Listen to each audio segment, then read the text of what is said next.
मित्रांनो, good evening. मी धनराज परगे, तुमच्या सर्वांच्या आवडीच्या यश परगे या यूट्यूब चॅनलमध्ये तुमचं पुन्हा एकदा स्वागत करतो. विद्यार्थी मित्रांनो, आज आपण इयत्ता 5वी नवोदय, 5वी स्कॉलरशिप, 5वी 6वी सैनिक स्कूल, 3री 4थी MTS BTS या सर्व शालेय स्पर्धा परीक्षांचे मोफत मार्गदर्शनाची तासिका अभ्यासत आहोत.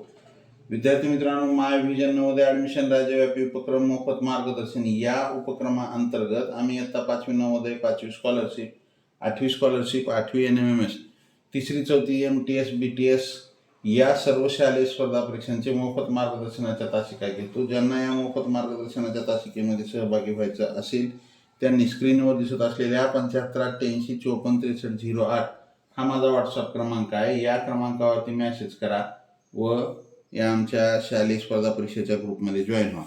तर विद्यार्थी मित्रांनो, आज आपण उतारा अभ्यासणार आहोत. तर सर्वप्रथम चला पाहूया उतारा या ठिकाणी आपल्याला अभ्यासावायचा आहे. तर आपण सर्वप्रथम काय करू, या उतार्याखालील 5 प्रश्नांची प्रश्न अभ्यासू. म्हणजे जेणेकरून आपण ज्यावेळेस या उतार्या वाचन करू त्यावेळेस असं आपल्या लक्षात येईल की नेमकं या उतार्यावरती काय विचारलेले आहेत प्रश्न. पहिला प्रश्न काय आहे, अमेरिकन स्वातंत्र्य युद्धात इंग्लंडचा सरसेनापती कोण होता? अमेरिकेचं जे इंग्लंडसोबत युद्ध झालं त्या युद्धामध्ये इंग्लंडचा सेनापती कोण होता? पर्याय ए वॉरन हेस्टिंग, पर्याय बी प्रशासकीय अधिकारी, पर्याय सी कॉर्नवालिस, पर्याय डी पिट्स. 4 पर्याय दिलेले आहेत. त्यानंतर पुढचा प्रश्न पाहू आपण. पुढचा प्रश्न काय आहे, कॉर्नवॉलिसला गव्हर्नर जनरल म्हणून कोठे पाठविण्यात आले? ए आयर्लंड, बी अमेरिका, सी भारत आणि डी जपान. प्रश्न क्रमांक 3 पहा. प्रश्न क्रमांक 3 का आहे, कोणत्या कायद्यानुसार गव्हर्नर जनरलला 2 अधिकार देण्यात आले? Council act, Yorktown act, Pitt's India act, यापैकी सर्व. प्रश्न क्रमांक 4 का आहे? प्रश्न क्रमांक 4, कॉर्नवॉलिसची नियुक्ती दुसऱ्या वेळी केव्हा झाली? ए 1781, बी 1786, सी 1805, डी 1789. प्रश्न क्रमांक 5 का आहे? प्रश्न क्रमांक 5, कॉर्नवॉलिस समोर कोणते आव्हान नव्हते? ए समाधानकारक भूमी कर व्यवस्था निर्माण करणे, बी कंपनीचा व्यापार विभागाची पुनर्रचना, सी शिक्षण क्षेत्रामध्ये बदल करणे, डी कार्यक्षम व प्रामाणिक न्याय पद्धतीची निर्मिती. यापैकी कोणते आव्हान त्याच्यासमोर नव्हते? तर पहा विद्यार्थी मित्रांनो, या ठिकाणी आपण या उतार्याखालील 5 प्रश्न आणि त्यांचे पर्यायाचं वाचन केलेलं आहे. आता आपण काय करू, हा उतारा वाचन करू. म्हणजे आपल्याला या ठिकाणी नेमकं आपल्याला तर माहिती झाले की या उतार्यावरती कशा प्रकारचे प्रश्न विचारलेले आहेत. आता आपण उतारा वाचन करू म्हणजे आपल्या लक्षात येईल की या 5 प्रश्नांची उत्तरं आपल्याला सांगता येतील. का आहे, चार्ल्स कॉर्नवॉलिसचा जन्म इंग्लंडच्या उमराव घराण्यात 1738 मध्ये झाला.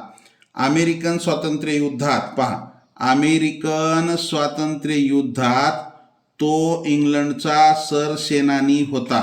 म्हणजे तो सरसेनापती होता. कोणाचा? इंग्लंडचा. कोण? Charles Cornwallis. परंतु पराभूत झाल्याने कॉर्नवॉलिसने यॉर्कटाउन येथे अमेरिकन सैन्यासमोर शस्त्र ठेवले. 1781 त्यानंतर त्याची नियुक्ती आयर्लंडमध्ये झाली. 1786 मध्ये कॉर्नवॉलिसला गव्हर्नर जनरल म्हणून भारतात पाठवण्यात आले. कधी? 1786ला त्याला गव्हर्नर जनरल म्हणून भारतात पाठवण्यात आले. त्यावेळी पिट्सच्या कायद्यात, कोणत्या कायद्यात? पिट्सच्या कायद्यात दुरुस्ती करून गव्हर्नर जनरलला 2 खास अधिकार बहाल करण्यात आले. 2 खास अधिकार बहाल करण्यात आले. कोणते? एक म्हणजे सेनापतीचा अधिकारी. कोणता? सेनापतीचा. दुसरा विशेष प्रसंगी कॉर्नवॉलिसला बहुमताला दूर सारण्याचा अधिकार होय.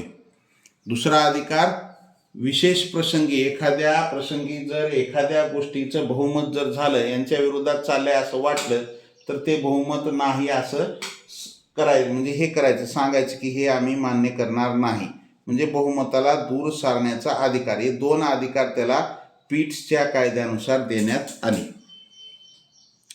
एक समाधानकारक भूमिकर व्यवस्था निर्माण करणे, कार्यक्षम व प्रामाणिक न्याय पद्धतीची निर्मिती आणि कंपनीच्या व्यापार विभागाचे पुनर्रचना अशी आव्हानात्मक कामे कॉर्नवॉलिस समोर होती. कोणकोणती होती पहा.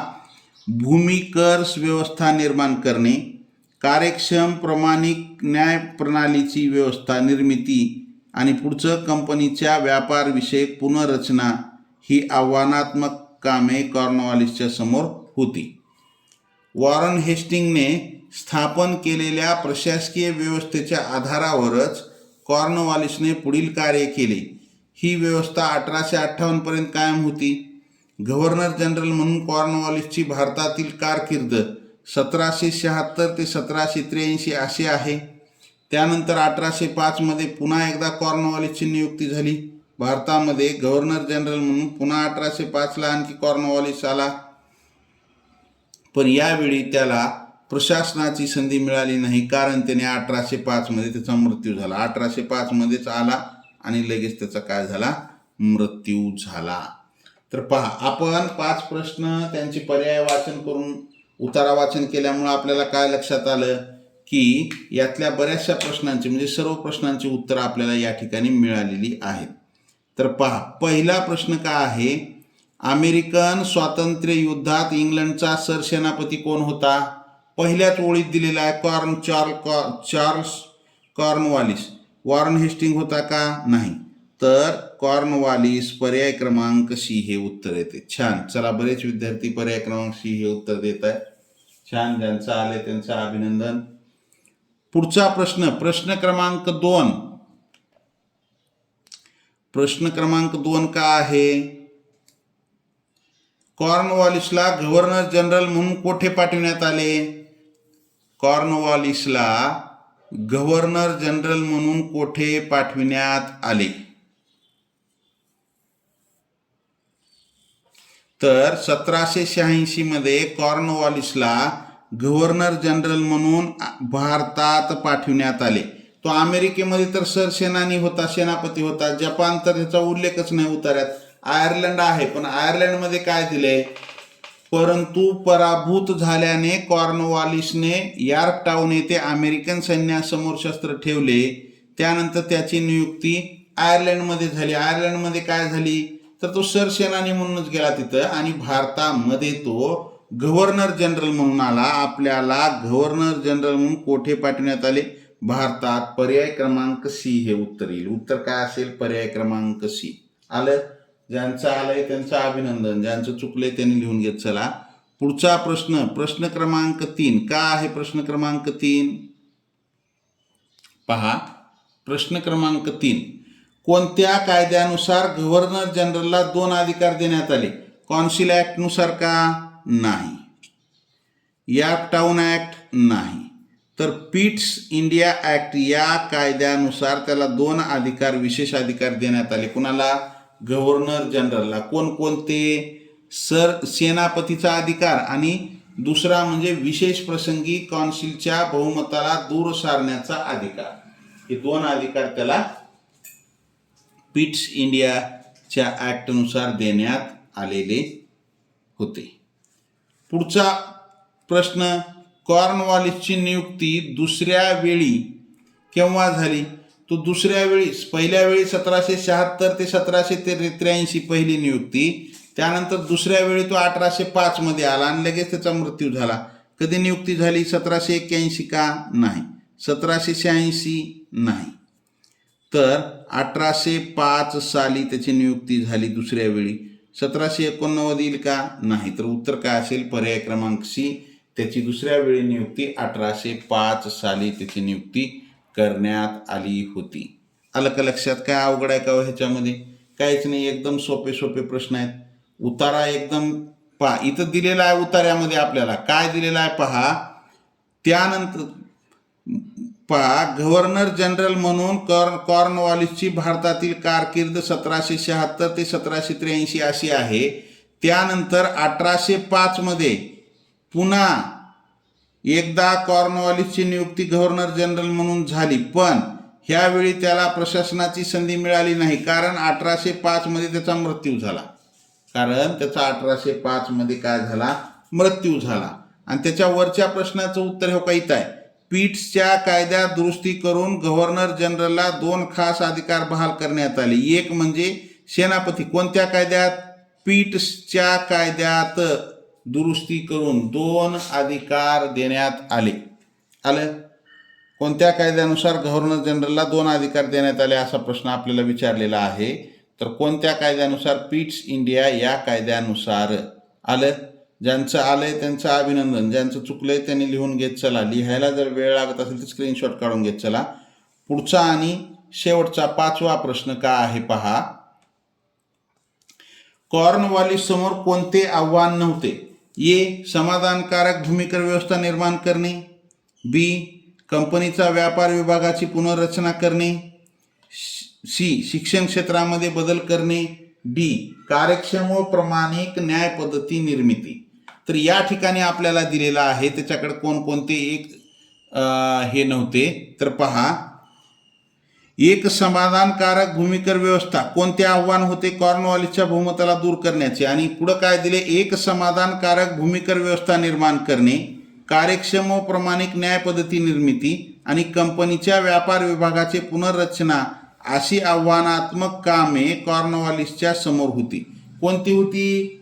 आपल्याला प्रश्न होता कोणती नव्हती, आणि इथं कोणती होती? मग भूमिकर व्यवस्था निर्माण करण्याची होती, कार्यक्षम प्रामाणिक न्याय पद्धती निर्मिती करण्याची होती, कंपनीच्या व्यापार विभागाचे पुनर्रचना अशी आव्हानात्मक कामे त्याच्या समोर होती.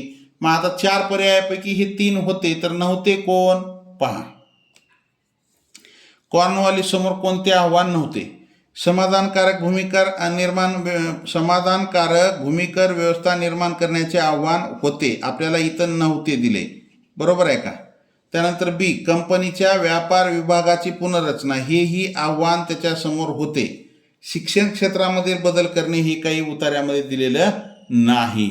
तर 4 काय आहे? कार्यक्षम प्रामाणिक न्याय पद्धती, हेही आव्हान त्याच्या समोर होते. मग उत्तर काय असेल? पर्याय क्रमांक सी हे उत्तर असेल. उत्तर काय असेल? पर्याय क्रमांक सी. शिक्षण क्षेत्रामध्ये बदल करणे हे आव्हान त्याच्या समोर नव्हते. पर्याय क्रमांक सी हे उत्तर येईल. चला विद्यार्थी मित्रांनो, ज्यांचे 5 पैकी 5 प्रश्नांची उत्तर योग्य आलेली आहेत त्या सर्व विद्यार्थ्यांचे मनपूर्वक हार्दिक अभिनंदन. विद्यार्थी मित्रांनो, असाच अभ्यास करत चला. आपली नवोदय प्रवेश परीक्षा 2025 ची जी परीक्षा आहे ती आहे 18 जानेवारी 2025 रोजी आहे, आणि त्याचे प्रवेश फॉर्म भरण्याची तारीख 16 जुलै ते 16 सप्टेंबर आहे. 16 सप्टेंबरपर्यंत फॉर्म भरा. ज्यांनी भरलेले नाही त्यांनी परीक्षा फॉर्म भरून घ्या. विद्यार्थी मित्रांनो, लाईक केलं नसेल लाईक करा, नवीन असाल जरूर सबस्क्राईब करा. सबस्क्राईबच्या बाजूला बेल आयकॉनचं बटन आहे, त्याला प्रेस करा, म्हणजे इथून पुढचे येणारे व्हिडिओ असतील किंवा लाईव्ह तासिकेचं नोटिफिकेशन असेल सर्वात अगोदर तुम्हाला मिळेल. सराव करत चला. मी जे घटक शिकवतो त्या घटकावर जे तुमच्याकडे असलेल्या पुस्तकात अधिकाधिक प्रश्नांचा सराव करत चला. गणित शिकवत असलो, नफा तोटा चालू आहे तर नफा तोटा तुमच्याकडे जे पुस्तक आहे त्या पुस्तकातील प्रश्न सोडवा. उतारे आहेत तर तुमच्याकडे जे पुस्तक आहे त्याच्यातले उतारे सोडवा. बुद्धिमत्तेचे प्रश्न जे घटक चालू आहे त्याचे बुद्धिमत्तेचे प्रश्न सोडवा. चला या ठिकाणी आपण थांबूया. जय हिंद, वंदे मातरम, bye, see you next period. Have a nice day. Like, share and subscribe. Yash Parge या चॅनलला लाईक करा. या चॅनलवरती तुम्हाला 5वी स्कॉलरशिप, 8वी स्कॉलरशिप, 5वी नवोदय या सर्व शालेय स्पर्धा परीक्षांचे मोफत मार्गदर्शनाचे या ठिकाणी मागील तासिका तुम्हाला भरपूर पाहायला मिळतील. प्रत्येक घटकावर खूप सराव घेतलेले या ठिकाणी व्हिडिओ तुम्हाला पाहायला मिळतील. तर या ठिकाणी आपण थांबूया. जय हिंद, वंदे मातरम, bye, see you next period. Have a nice day. Like, share and subscribe.